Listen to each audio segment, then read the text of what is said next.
Shalom saudara, Bapak Ibu dimanapun saudara berada. Senang kita bertemu kembali. Ingat hari ini kita mau Bible Study. Kita akan menyimak firman Tuhan. Kita akan menyingkapkan rahasia-rahasia. Dan kita percaya Tuhan beserta kita. Roh Kudus akan menerangi kita. Ya, karena itu kita harus persiapkan dulu hati yang subur, hati yang menyembah, hati yang fokus dulu sama Tuhan saudara. Karena itu saya mau ajak kita worship God, ya. Saudara, semuanya harus ikut worship God. Bahwa dia baik, dia siap untuk memberikan kisah cintanya, dia siap memberikan revelation dan hikmatnya kepada kita. Amin saudara. Thank you Jesus. Mari kita sembah Tuhan kita.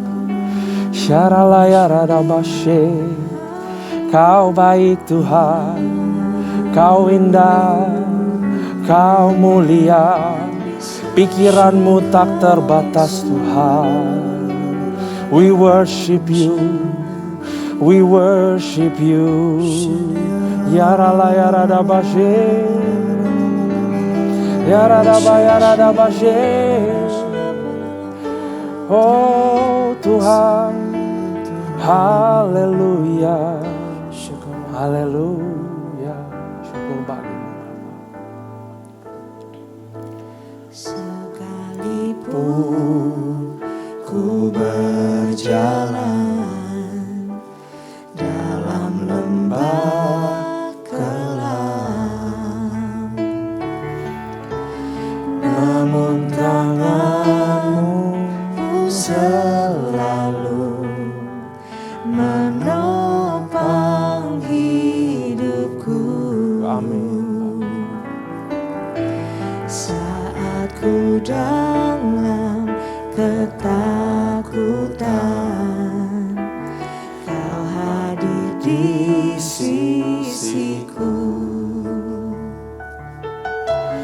Kau berkata, jangan takut, Kau beriku kemenangan. Kaulah Tuhan yang berjanji, Kau berjanji tak sekali tak pernah Kau ingkari. Kesetiaanmu sungguh terbukti di sepanjang hidupku. Untuk selamanya ku kan setia melayani, mengasihimu. Tiada Tuhan sepertimu, Yesus. Kau Allahku yang setia.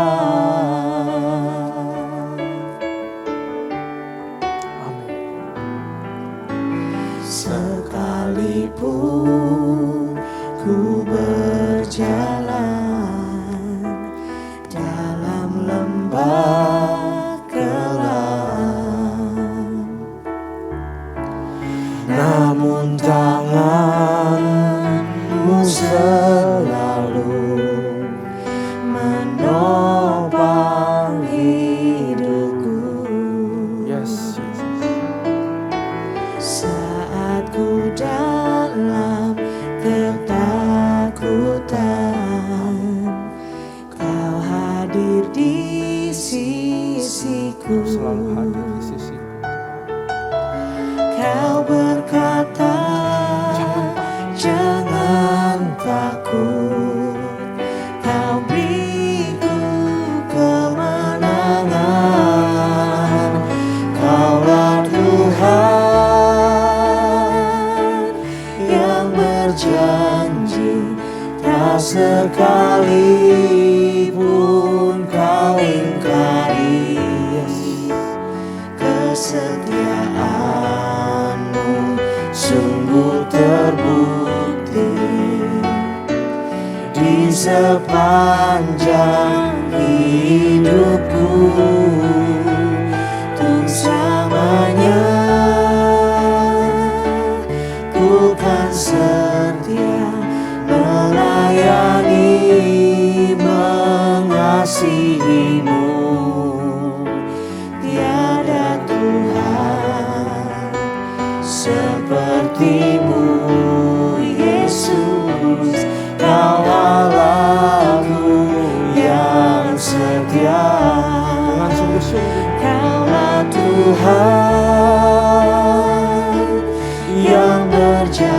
pegang janji-Mu. tak sekalipun kau ingkari kesetiaan-Mu sungguh terbukti di sepanjang hidupku untuk selamanya. Ku kan setia melayani, mengasihi-Mu. Tiada Tuhan seperti-Mu, Yesus. Kau Allahku yang setia.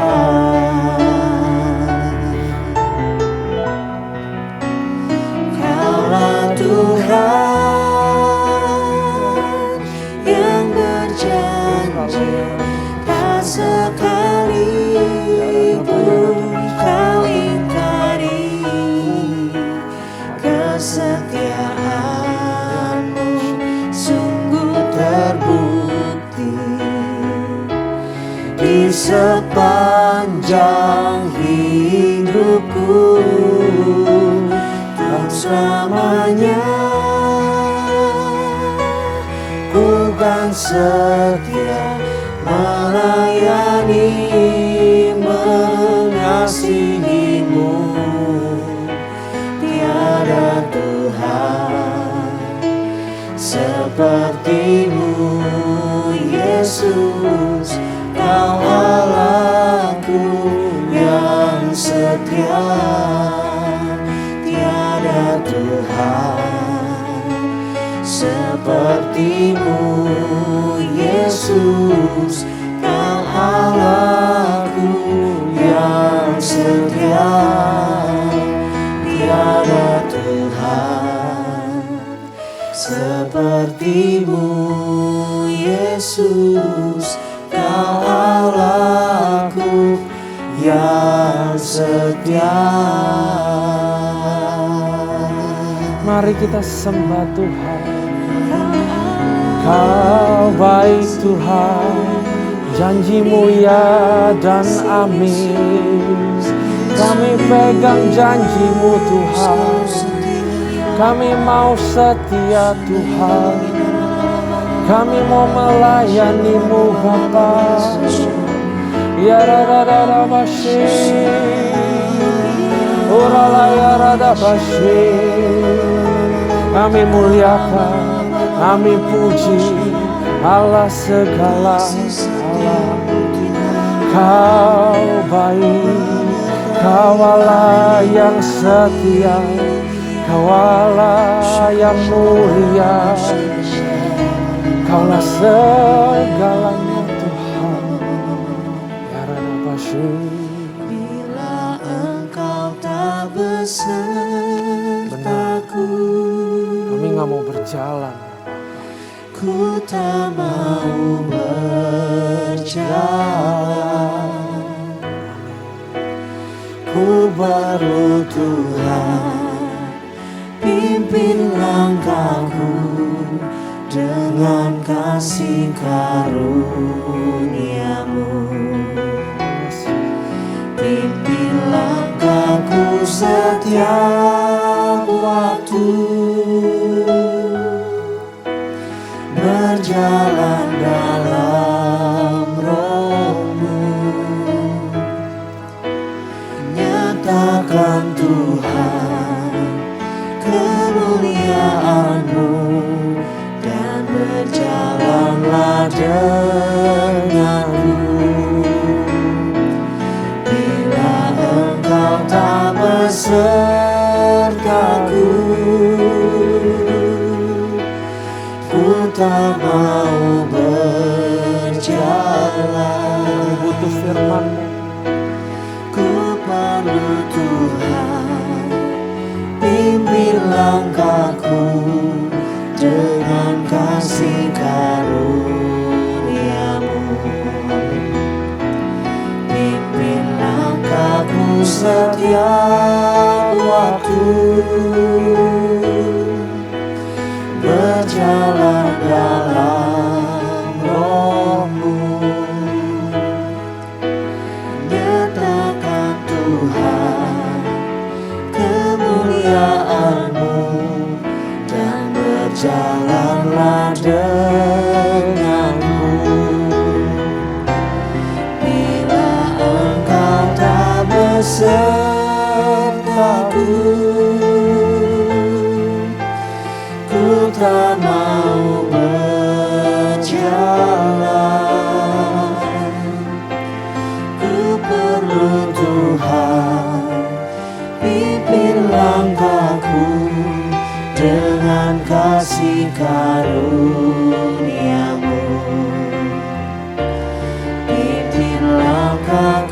setiap waktu,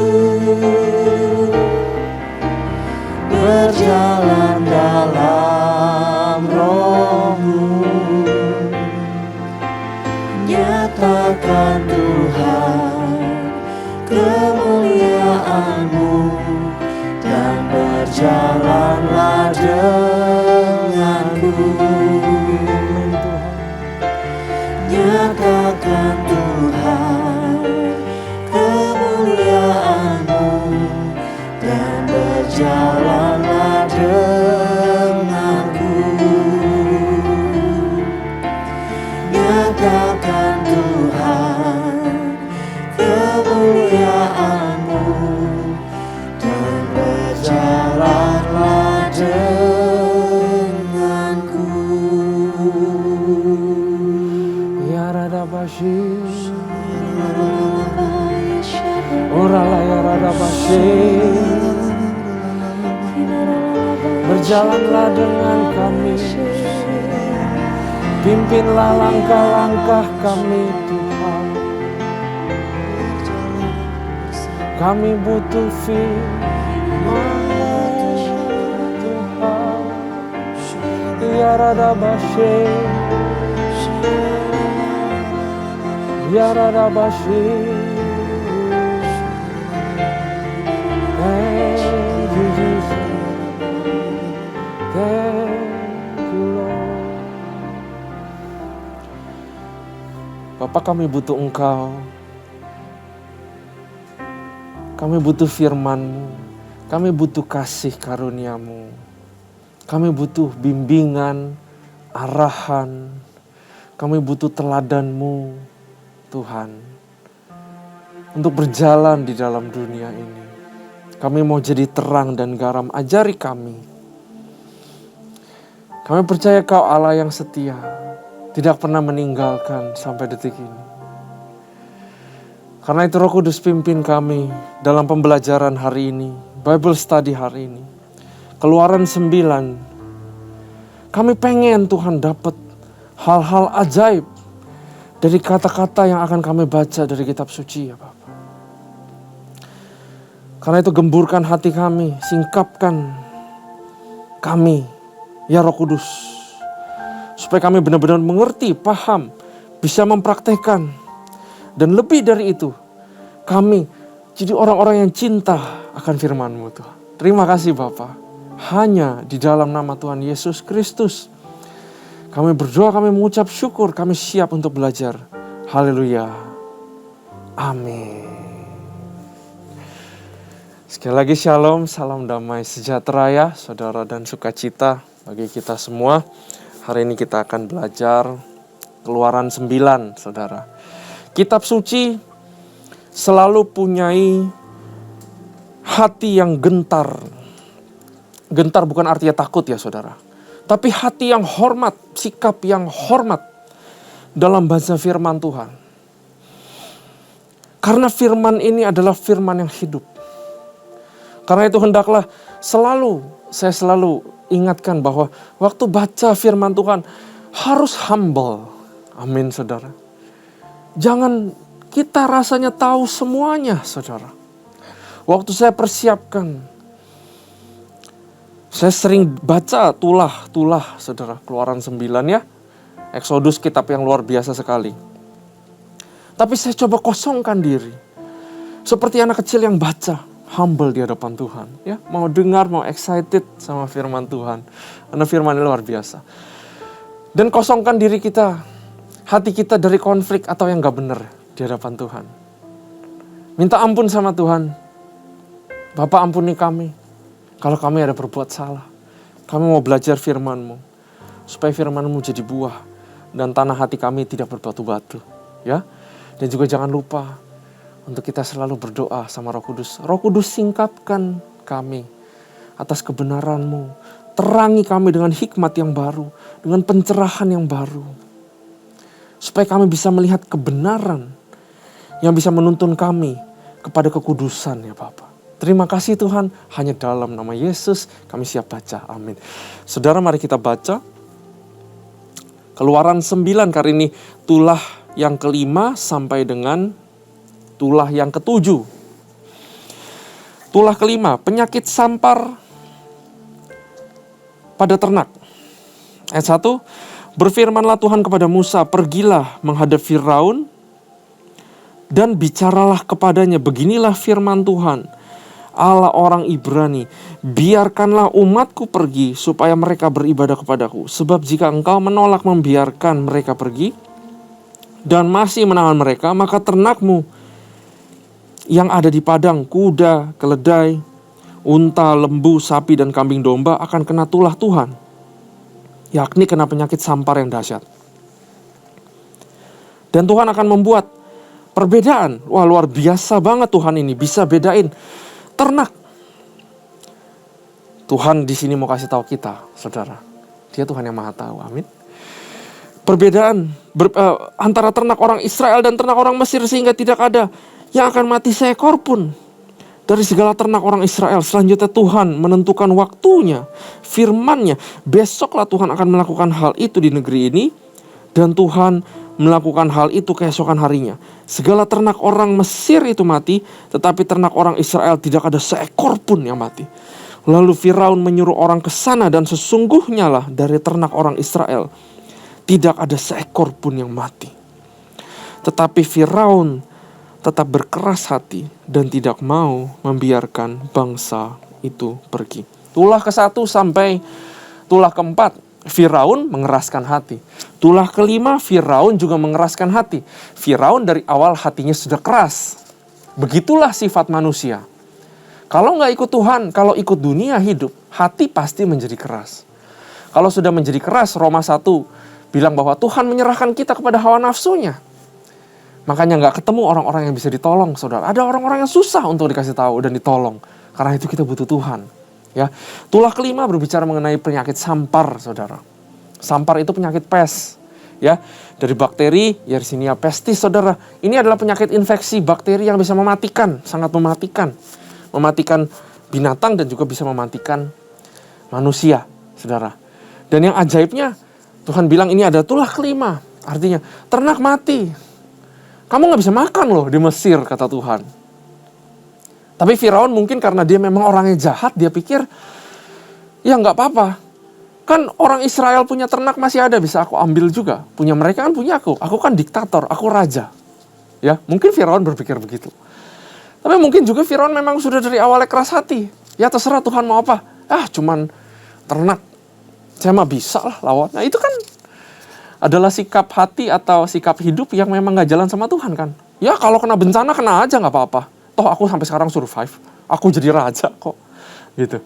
Itu sama dengan kehidupan kita, saudara, yang gak jalan sama Tuhan. Kalau orang yang berkeras hati, saudara, yang dirinya, tahta kehidupannya adalah dirinya sendiri, saudara. Ya, tulah kelima, nanti kita akan belajar sesuatu, saudara.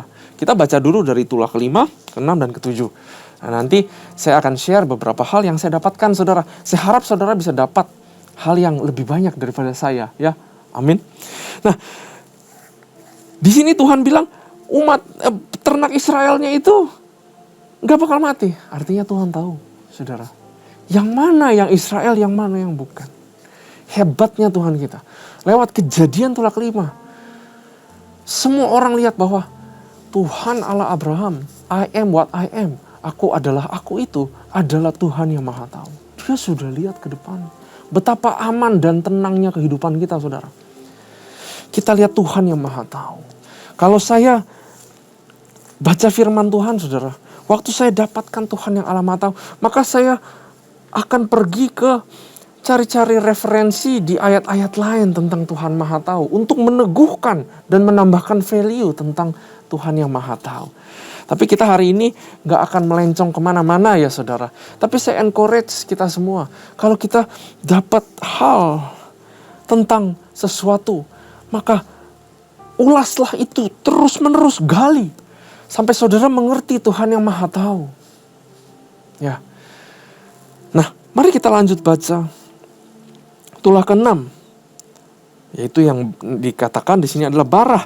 Berfirmanlah Tuhan kepada Musa dan Harun, ambillah jelaga. Jelaga itu adalah abu dari dapur peleburan, dari tempat masak atau peleburan ya, saudara. Ambillah jelaga dari dapur peleburan serangku penuh, dan Musa harus menghamburkannya ke udara di depan mata Firaun. Maka jelaga itu akan menjadi debu, meliputi seluruh tanah Mesir, dan akan menjadikan bara yang memecah sebagai gelembung pada manusia dan binatang di seluruh tanah Mesir. Lalu mereka mengambil jelaga dari dapur peleburan dan berdiri di depan Firaun.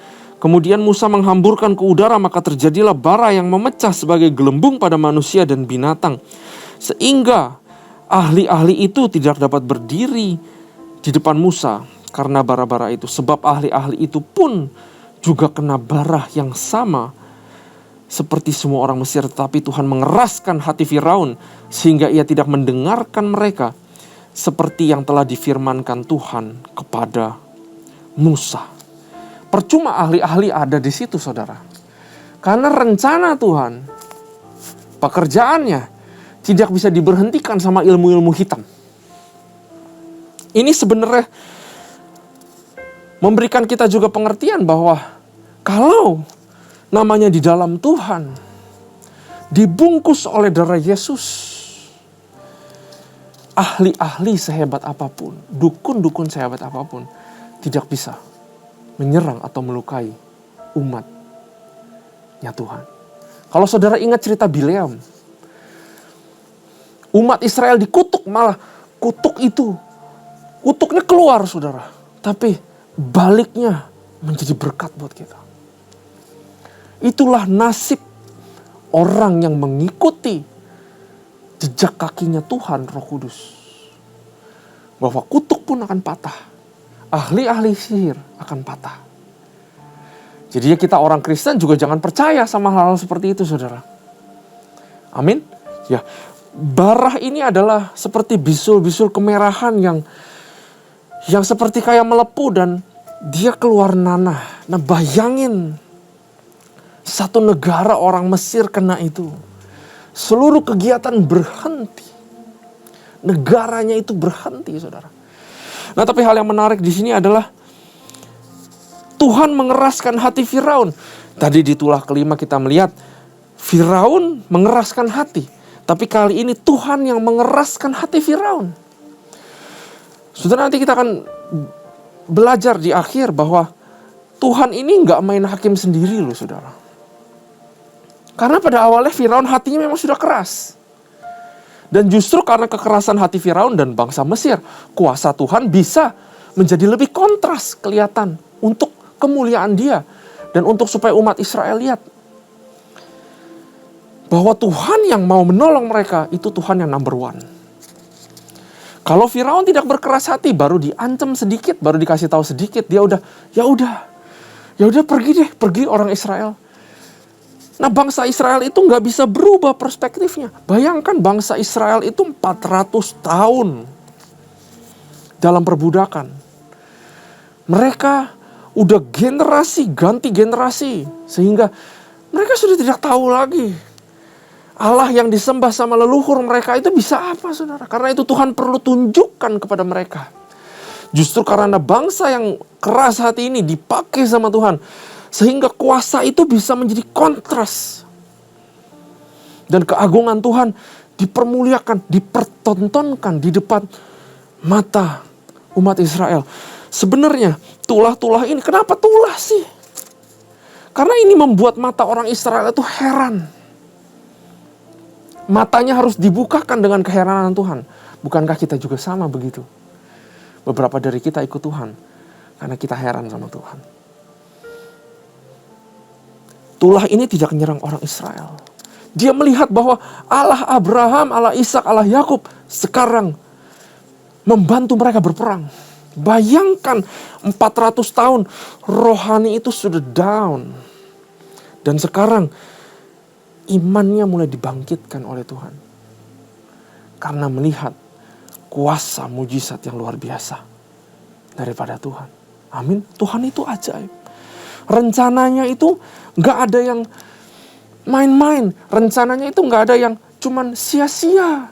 Gak ada artinya. Di dalam setiap perbuatan Tuhan selalu ada maksud. Gak pernah maksudnya untuk mencelakakan. Tapi maksudnya adalah terus untuk kebaikan, rancangan damai sejahtera buat kita semua, saudara.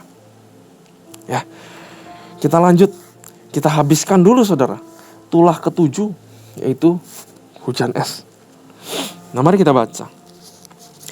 Berfirmanlah Tuhan kepada Musa, bangunlah pagi-pagi dan berdirilah menantikan Firaun dan katakan kepadanya, beginilah firman Tuhan, Allah orang Ibrani, biarkanlah umatku pergi supaya mereka beribadah kepadaku. Sebab sekali ini aku akan melepaskan segala tulahku terhadap engkau sendiri, terhadap pegawai-pegawaimu dan terhadap rakyatmu, dengan maksud supaya engkau mengetahui bahwa tidak ada yang seperti aku di seluruh bumi. Ya, dijelaskan lagi, supaya tidak ada yang seperti aku di seluruh bumi. Bukankah sudah lama aku dapat mengacungkan tanganku untuk membunuh engkau dan rakyatmu dengan penyakit sampar sehingga engkau terhapus dari atas bumi? Saudara, ayat 15 ini kasih tahu kita bahwa Firaun dan bangsa Mesir itu bukan bangsa yang mau ditolong, tapi bangsa yang sudah settle nasibnya, yaitu untuk dimusnahkan, saudara, sebenarnya. Sehingga engkau terhapus dari atas segala bumi, dari atas bumi. Sama seperti iblis. Udah settle nasibnya dia. Bukan untuk ditolong, saudara. Ayat 16, akan tetapi inilah sebabnya aku membiarkan engkau hidup, yakni supaya memperlihatkan kepadamu kekuatanku dan supaya namaku dimasyurkan di seluruh bumi. Engkau masih selalu menghalangi umatku sehingga engkau tidak membiarkan mereka pergi. Sesungguhnya besok kira-kira waktu ini aku akan menurunkan hujan es yang sangat dahsyat, seperti yang belum pernah terjadi di Mesir sejak Mesir dijadikan sampai sekarang ini. Sangat mengerikan sekali, saudara, hujan es. Saya pernah berada di dalam hujan es. Batunya itu walaupun seperti kerikil ya, saudara ya, tapi itu sakit sekali kalau kena.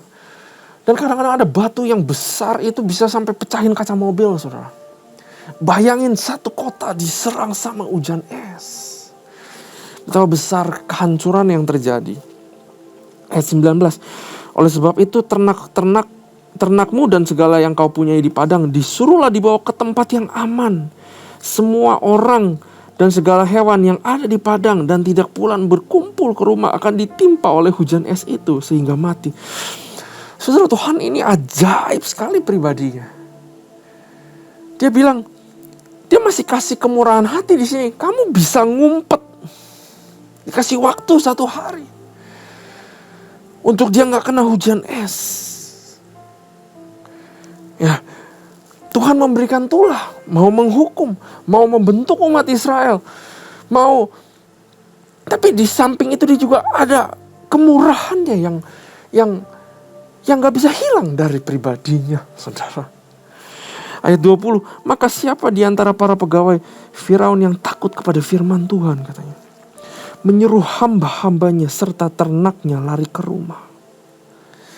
Tetapi siapa yang tidak mengindahkan firman Tuhan meninggalkan hamba-hambanya serta ternak di padang. Saudara, maukah saudara kita taat sama firman Tuhan? Artinya apa di sini? There is always second chance yang Tuhan kasih buat orang sebejat apapun untuk kembali mengikuti firman-firman Tuhan. Wow, ini aku baru dapat spontan. Sungguh Roh Kudus menerangi apa yang kita dapatkan ya, saudara ya. Ini Tuhan selalu kasih second chance untuk berbalik kepada firman-firman-Nya. Karena itu jangan sampai terlambat. Jangan sampai kita melenceng terlalu jauh ya, saudara. Ayat 22, berfirmanlah Tuhan kepada Musa, ulurkanlah tanganmu ke langit, supaya hujan es turun di seluruh tanah Mesir, menimpa manusia dan binatang, dan menimpa tumbuh-tumbuhan di padang di tanah Mesir. Lalu Musa mengulurkan tongkatnya ke langit. Maka Tuhan mengadakan gur dan hujan es, dan api pun menyambar ke bumi. Dan Tuhan menurunkan hujan es meliputi tanah Mesir. Dan turunlah hujan es beserta api yang berkilat di tengah-tengah hujan es itu. Terlalu dahsyat seperti yang belum pernah terjadi di seluruh negeri orang Mesir, sehingga mereka menjadi suatu bangsa. Hujan es itu menimpa binasa segala sesuatu yang ada di padang di seluruh tanah Mesir, dari manusia sampai binatang. Juga segala tumbuh-tumbuhan di padang ditimpa binasa oleh hujan itu, dan segala pohon di padang ditumbangkannya. Hanya di tanah Goshen, tempat kediaman orang lain, tidak ada turun hujan es. malapetaka. Sekali lagi saya mau share kita semua. Kita dilindungi Tuhan. Amin, saudara. Lalu Firaun menyuruh memanggil Musa dan Harun serta berkata kepada mereka, aku telah berdosa kali ini. Tuhan itu benar, itu yang benar. Tetapi aku dan rakyatku lah yang bersalah. Saya yakin ini adalah perkataan cuman manis di bibir, saudara. Karena dia tahu sejak dari dulu turun-temurun atas generasinya semua berbuat salah dan berdosa. Dan satu bangsa tidak ada yang bertobat. Ini pasti hanya lip service. Berdoalah kepada Tuhan, suruhlah gurun yang dahsyat, dan hujan es itu sudah cukup. Maka aku akan membiarkan kamu pergi, tidak usah kamu tinggal lebih lama lagi. Musa hebat. Dan berkatalah Musa kepadanya, sekeluar aku dari kota ini, aku akan mengembangkan tanganku kepada Tuhan, guru akan berhenti dan hujan es tidak akan turun lagi, supaya engkau mengetahui bahwa bumi ini adalah milik Tuhan.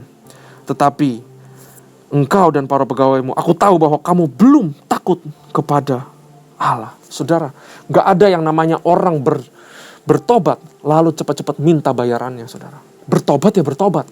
Kita yang berhutang. Tapi ini seolah-olah bertobat karena Tuhan yang hutang. Ini adalah salah, saudara. Ini juga kasih tahu kita. Cari Tuhan itu, hidup sama Tuhan itu, hidup sama Tuhan beneran. Bukan bertobat untuk demi dapat sesuatu, saudara. Tuhan tidak bisa dipermainkan. Jangankan Tuhan yang gak bisa dipermainkan. Musa aja yang denger ini, tahu kamu mau permainkan Tuhan ya? Main bertobat aja. Lalu minta supaya hujan es ini berhenti. Kita sebagai umat Tuhan, saudara, kalau masih dikasih kesempatan untuk bertobat, minta maaflah kepada Tuhan karena Dia adil dan Dia akan memaafkan. Ya, Yohanes. Dan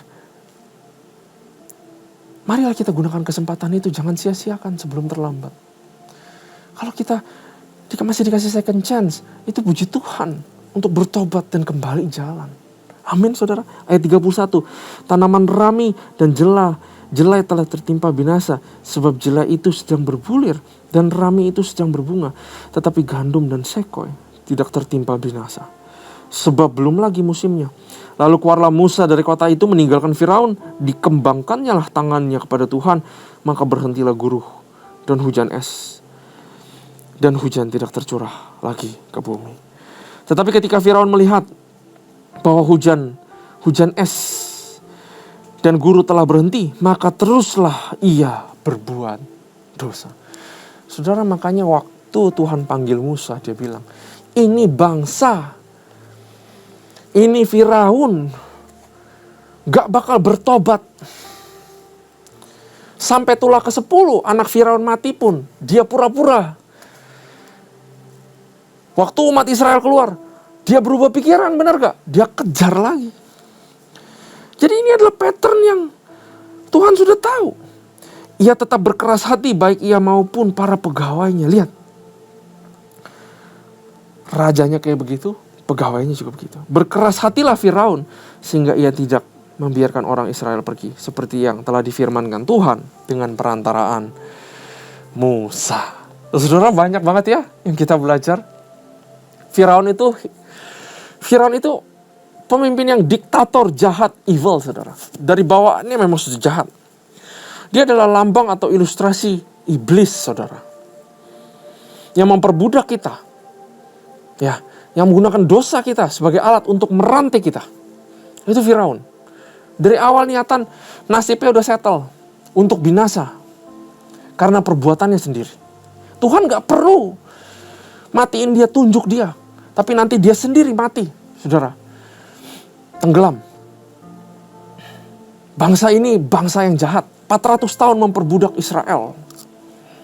Bayangkan bagaimana penderitaan bangsa Israel, saudara. Ya, Tuhan bilang, kamu masih aku kasih kesempatan aja. Kalau aku menunjukkan tanganku, kamu itu mati. Bangsa Mesir juga sama jahatnya. Karena tidak ada yang menentang Firaun. Firaun yang dulu lebih jahat lagi. Anak-anak laki-laki dibunuh. Ya, generasinya si Musa. Firaun ini jahat sekali, saudara.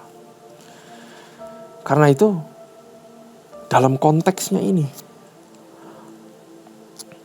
Firaun itu dipakai bukan untuk diselamatkan. Tapi Firaun itu dipakai Tuhan. Bangsa yang keras kepala ini, yang keras hati ini, bangsa yang lalim ini dipakai Tuhan untuk dihajar.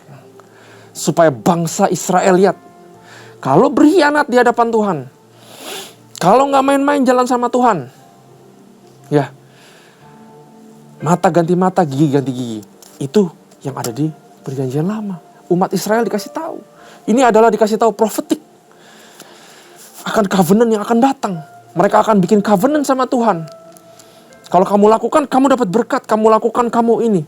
Tapi kalau kamu lakukan yang salah, kamu harus bayar. Sama seperti bangsa Mesir. Di Perjanjian Lama, ya, hukum Taurat yang akan nanti disempurnakan dengan hukum kasih karunia, saudara. Ya. Nah, saudara, kita lihat bahwa yang jahat ini akan dipakai sama Tuhan untuk mendatangkan kebaikan bagi bangsa Israel. Yang jahat dipakai Tuhan supaya kuasanya dinyatakan hanya untuk umat-umatnya Tuhan. Bersyukurlah kalau kita adalah umat-umatnya Tuhan. Amin, saudara. Karena yang jahat itu gak bisa dipakai untuk menyerang kita. Ternak-ternak kita dijagain di negara Mesir itu. Hujan es, Goshen gak kena. Itulah nasib orang percaya, saudara. Kutuk yang terbang itu, tulah, plague yang terbang itu akan belok dan cari orang-orang yang lalim, saudara. Luar biasa Tuhan kita, saudara. Nah, kita lihat bahwa Firaun adalah orang yang dari dasarnya sudah keras hati. Tuhan mengeraskan hati Firaun. Makin aja dikerasin. Karena toh dia gak bakal bertobat. Tuhan itu maha tahu. Dia sudah tahu. Justru semakin keras ini bangsa, semakin kelihatan kuasa Tuhan. Dari tulah-tulah ini, saudara, kekerasan hati Firaun, Tuhan mau sampaikan kepada kita. Janganlah jadi orang yang keras hati. Seperti Firaun, saudara. Tidak ada nasib yang baik yang bisa terjadi kepada orang yang keras hati, saudara. Hari ini kalau saudara keras hati, kembalilah bertobat dan berbaikan dengan Tuhan. Karena dia adil, maka dia akan memaafkan, saudara. Apa tandanya kalau saudara mulai keras hati? Tandanya adalah kalau kita baca firman Tuhan, kita tahu kebenaran, tapi kita tidak mau mempercayainya, dan kita tidak mau melakukannya. Itu tandanya kita sudah mulai keras hati, saudara. Apa tandanya kalau kita keras hati? Kalau kita sudah mulai menyimpan dendam, kalau kita sudah mulai menyimpan iri hati, hal-hal yang gak baik yang kita taruh ke hati akan membuat hati kita menjadi keras, saudara. Hati yang keras akan sulit menerima kebenaran firman Tuhan. Saat kita sudah mulai susah untuk memaafkan orang lain, kita sebenarnya sedang mengeraskan hati kita. Orang dia kok yang salah, bukan saya. Dia yang harus minta maaf sama saya. Itu tanda kita udah keras hati, saudara. Janganlah sampai kita menjadi nasibnya sama kayak Firaun, saudara. Karena kita mengeraskan hati. Akhirnya Tuhan juga, sudahlah. Kamu ikuti aja hawa nafsumu. Aku serahkan kamu kepada hawa nafsumu di Roma 1. Sehingga kita jadi orang-orang yang susah untuk ditolong, saudara. Keras hati dari yang kita baca juga membukakan mata kita untuk melihat di sekitar kita bahwa ada orang-orang yang mungkin hatinya masih keras. Sehingga saya encourage kita semua untuk setia berdoa kepada siapapun yang kita rindu dapat jamahan Tuhan. Untuk kita berdoa dan lembutkan hati mereka, ya Tuhan. Kalau Tuhan bisa mengeraskan hati, maka Tuhan bisa melembutkan hati. Atas doa seruan kita, atas permintaan kita. Kalau kita keras hati atas ketulusan hati kita, kita mau Tuhan lembutkan hati saya, maka Dia yang setia dan adil, saya percaya akan melembutkan hati kita, saudara. Amin. Luar biasa, saudara, firman Tuhan ini. Seakan-akan Tuhan seperti tidak adil, mengeraskan hati Firaun. Tapi tidak. Tuhan adalah Tuhan. Segala perbuatannya ada maksudnya, saudara. Jangan sampai kita waktu Bible study ini Lihat kok Tuhan kayaknya bunuh orang, bantai orang.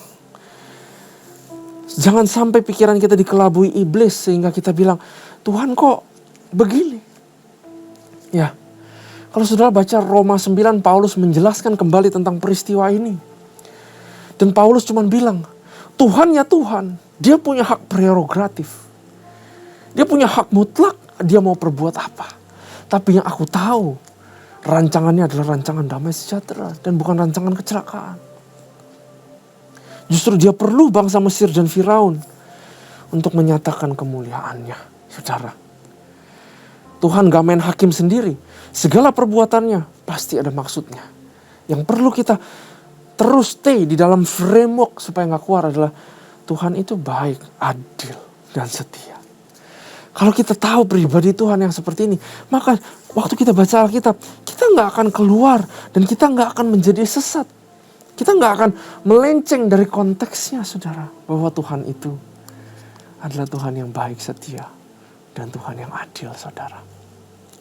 Ya, karena itu, saudara, pesan saya yang terakhir, jangan kita seperti Firaun. Apalagi sampai mempermainkan Tuhan. Bertobat ya bertobat. Karena kita hutang sama Tuhan, kita bersalah. Dan dosa itu yang akan merusak kita, saudara. Perbuatan dosa itu akan merugikan kehidupan kita sendiri. Tuhan sedih. Tapi apakah merugikan Tuhan kalau ngomong untung rugi? Enggak sama sekali. Yang rugi itu kita. Karena itu kalau kita masih dapat kesempatan untuk bertobat, janganlah seperti Firaun. Bertobat hanya untuk dapat sesuatu. Tapi bertobatlah secara sungguh-sungguh. Maka dia yang adil dan setia. Dia yang mendengar, maka dia akan mengampuni dosa kita. Mari kita berbalik. Kalau kita sudah menjadi keras hati, ya saudara. Itu yang saya dapatkan dari Keluaran 9. Saya percaya saudara dapatkan juga hal-hal yang luar biasa dari sini. Saudara ulang baca. Minta Tuhan untuk singkapkan. Minta Roh Kudus untuk singkapkan firman Tuhan yang luar biasa. Untuk kehidupan kita semua, saudara. Mari kita berdoa. Tuhan ajari kami supaya kami tidak menjadi seperti Firaun. Ajari kami untuk melihat kemuliaan, your glory Tuhan. Dan rencanamu adalah untuk sebuah maksud yang baik ya Bapa. Ubah kami, ubah orang-orang di sekitar kami, ubah jemaatmu Tuhan. Kalau ada dari kami yang masih menyimpan sesuatu di hati yang menjadikan hati kami keras ya Bapa. Supaya kami sembuh dan pulih ya Tuhan. Terima kasih Tuhan, terima kasih ya Bapa. Kami belajar banyak. Hanya di dalam nama Yesus kami berdoa. Haleluya. Amin. Tuhan Yesus memberkati.